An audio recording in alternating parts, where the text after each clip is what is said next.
இயேசு கிறிஸ்துவின் இணைய நாமத்தினால் உங்களுக்கு வாழ்த்துக்களை தெரிவித்துக் கொள்கிறேன்.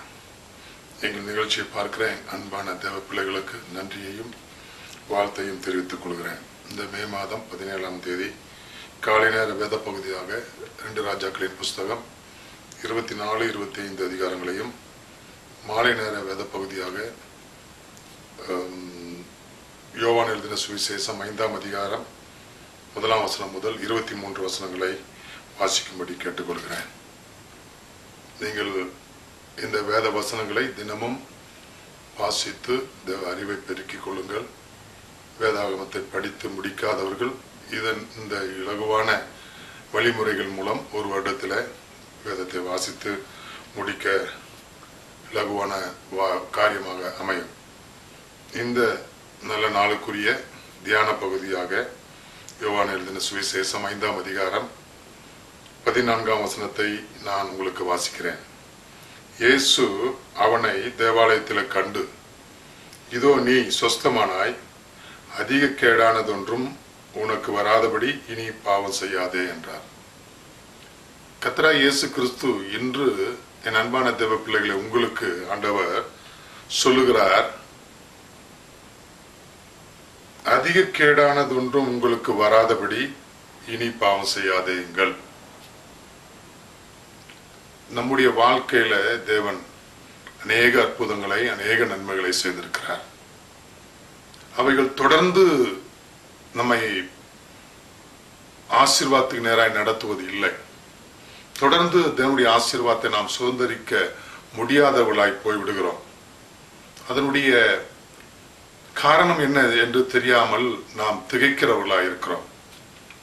இங்கே இந்த வேத பகுதியில இந்த 5ஆம் அதிகாரம் 6ஆம் வசனத்துல, படுத்திருந்த அவனை இயேசு கண்டு, 38 வருஷமாய் வியாதி கொண்டிருந்த ஒரு மனுஷன் அங்கே இருந்தான். படுத்திருந்த அவனை இயேசு கண்டு, நீ சொஸ்தமாக வேண்டும் என்று விரும்புகிறாயா என்று கேட்டார்.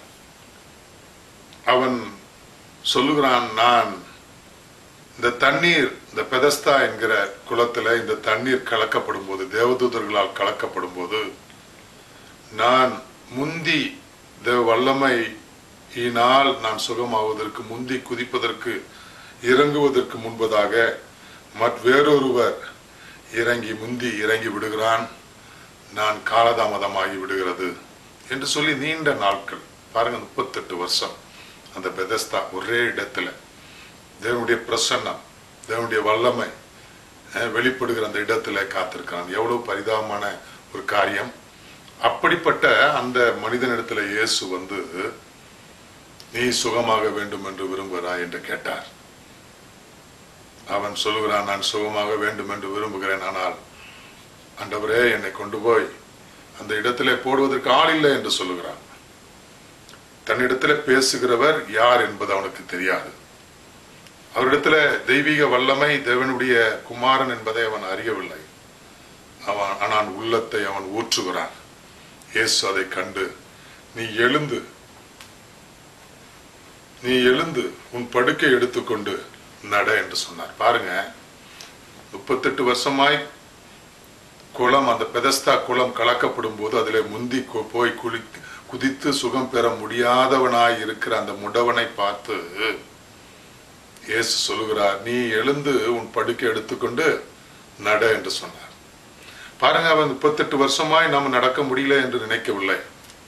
உடனே தன்னிடத்தில் ஒருவர் சொல்லுகிறாரே, அவர் எப்படிப்பட்டவர் எனக்கு தெரியாது என்று சொல்லு, எப்படிப்பட்டவர் என்று அவனுக்கு தெரியாது இருந்த போதிலும் அவன் அவருடைய வார்த்தைக்கு விசுவாசித்து கீழ்ப்படிந்தான். உடனே அவன் எழுந்திருந்து தன்னுடைய படுக்கை எடுத்துக்கொண்டு நடந்தான். அவன் சொஸ்தமானான்.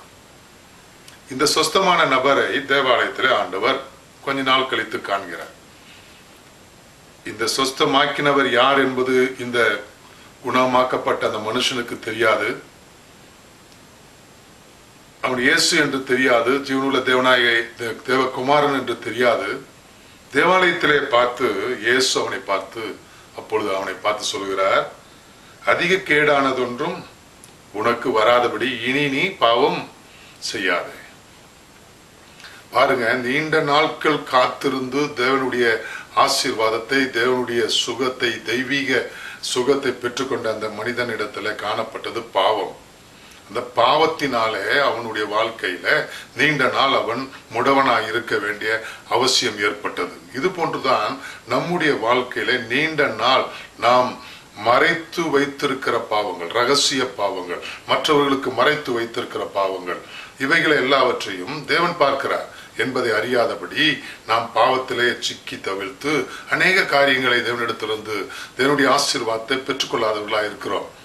ஆனாலும் தேவ ஊழியர்கள் மூலமாய், போதகர்கள் மூலமாய், தேவ தீர்க்கதரிசிகள் மூலமாய், தேவனுடைய பிள்ளைகள் மூலமாய் நீங்க ஆசீர்வாதம் பெற்று இருக்கிறீர்கள். அந்த பெற்றிருக்கிற ஆசீர்வாதம் உங்களை தொடர்ந்து வருவதில்லை. நீங்க வாழ்ந்து சுகித்திருக்க முடியவில்லை. இடையில பிரச்சனை, வேதனை, சஞ்சலம், தவிப்பு உங்களை ஆட்கொள்கிறது. அதற்கு காரணம் நீங்க விட்டு வந்த பழைய வாழ்க்கையை முற்றிலுமாய் துறந்து விடுங்கள். நீங்கள் செய்த பழைய பாவ காரியங்களை மீண்டும் தொடராதபடி அவைகளுக்கு முற்றுப்புள்ளி வையுங்கள். அவைகளை பாதாளத்திலே தூக்கி போடுங்க. இனி நான் அல்ல, கிறிஸ்துவே என்னில் ஜீவிக்கிறார். கிறிஸ்து எனக்கு ஜீவன் கொடுத்தார், கிறிஸ்து எனக்கு சுகம் கொடுத்தார், கிறிஸ்து என்னை ஆசீர்வதித்தார் என்று சொல்லி இயேசு கிறிஸ்துவை முற்றிலுமாய் அவரை பின்னோக்கி நடக்க உங்களை ஒப்பு கொடுங்க. பாவத்துக்கு இடம் கூடாதீர்கள்.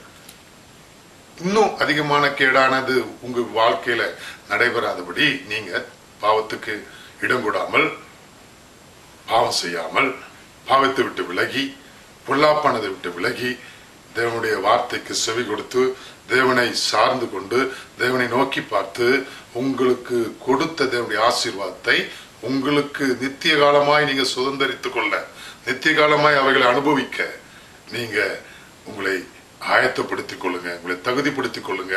அப்பொழுது உங்களுக்கு விரோதமாய் ஒருவனும் எதிர்த்து நிற்க முடியாது. ஒருவனும் உங்களுடைய சந்தோஷத்தை பிடுங்க முடியாது. ஒருவனும் உங்களுடைய சுகத்தை பிடுங்க முடியாது. உங்களுக்கு வியாதியை மீண்டும் கொடுக்க ஒருவனுக்கும் அதிகாரம் இல்லை. உங்கள் பாவ வாழ்க்கையை விட்டு விலகி தேவனுக்கு பிரியமாய் ஜீவிங்க. கர்த்தர் உங்களை நித்திய காலமாய் தேவனுடைய ஆசீர்வாதத்தினால், தெய்வீக சுகத்தினால் நிரப்பி சந்தோஷத்தினாலும் சமாதானத்தினாலும் ஆட்கொள்ள பண்ணுவார். உங்களுக்காக ஜெபிக்கிறேன். எங்கள் நல்ல பிதாவே, இந்த நல்ல நாளுக்காக ஸ்தோத்திரம். ஆண்டவரே, அதிக கேடானதொன்றும் வராதபடி இனி பாவம் செய்யாதே என்று அந்த 38 வருஷமாய் வியாதியா இருந்த மனிதனை பார்த்து சொன்னீர். அதே போல எங்கள் நிகழ்ச்சியை பார்த்து கொண்டிருக்கிற எங்கள் அன்பு பிள்ளைகளை பார்த்து இன்று உங்களுக்கு அதிக கேடானதொன்றும் வராதபடி நீங்கள் பாவம் செய்யாதீர்கள் என்று எங்கள் பிள்ளைகளை பார்த்து சொல்லுகிறீர்கள் கர்த்தாவே. அதன்படி எங்கள் பிள்ளைகள் கேட்டு பாவத்தை விட்டு விலகி நம்முடைய ஆசீர்வாதத்தை சுதந்திரித்துக் கொள்ள எங்கள் பிள்ளைகளுக்கு உதவி செய்யும்படியாய், சத்துரு கொண்டு வருகிற போராட்டங்கள், பிரச்சனைகள், வேதனைகளிலிருந்து விலகி ஆண்டவரை விடுபட்டு நம்முடைய சந்தோஷத்தையும் சமாதானத்தை பெற்றுக்கொள்ள, தெய்வீக சுகத்தை பெற்றுக்கொள்ள எங்கள் பிள்ளைகளுக்கு கிருபை செய்யுங்க. ஆசீர்வதி. இயேசுவின் மூலம் பிதாவே, ஆமென்.